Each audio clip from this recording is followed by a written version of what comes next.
好，来乡亲啊，继续来看，民众党的党主席郭文铁早起第二届，互检察官照题来问口供，问啥咧？是毋是甲伊太太陈培琪昨的讲法有相关咧？陈培琪昨接受到媒体访问，讲伊伫咧银行确实有2卡的保险箱，内底是放金啊、玉啊甲现金。陈培琪佫主动来公布着1600万的金流，但是其中有一笔马上互拍清。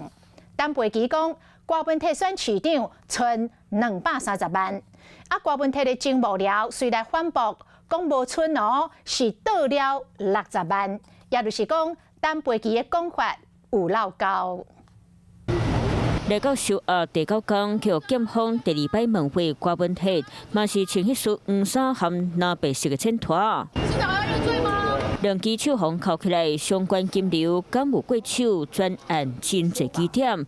郭文铁的太太陈培琪选伫咧前一天对外公布1628万的口座金流，包括爸爸的遗产、陈培琪家己的薪水，个别拢是500多万。佮有郭文铁2018年参选台北市长存的230万，做医生的薪水170万，含演讲、通过费用等等164万。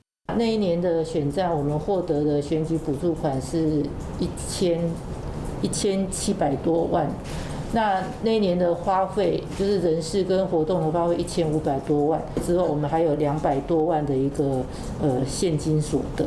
用帮恶贷款贷2000万选举，不过陈培琪嘴伫咧讲的迄存的钱，随口真无聊推翻，讲当年其实是倒了60万。其实那2000万的贷款，在选战的过程当中就把它花光了，所以我其实不太能够理解说为什么昨天又突然多出了所谓的230万。前后加起来真差要300万，讲法是800项。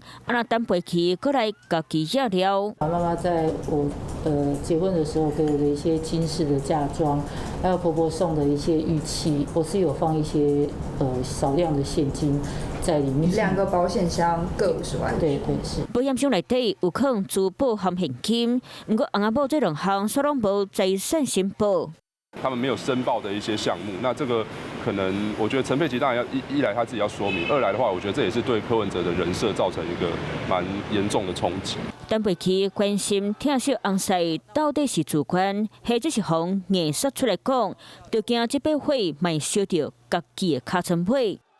Hello， 我是林仙怡。想要抢先掌握最及时的新闻资讯吗？赶快订阅、按赞、开启小铃铛，锁定华视新闻 YouTube 频道。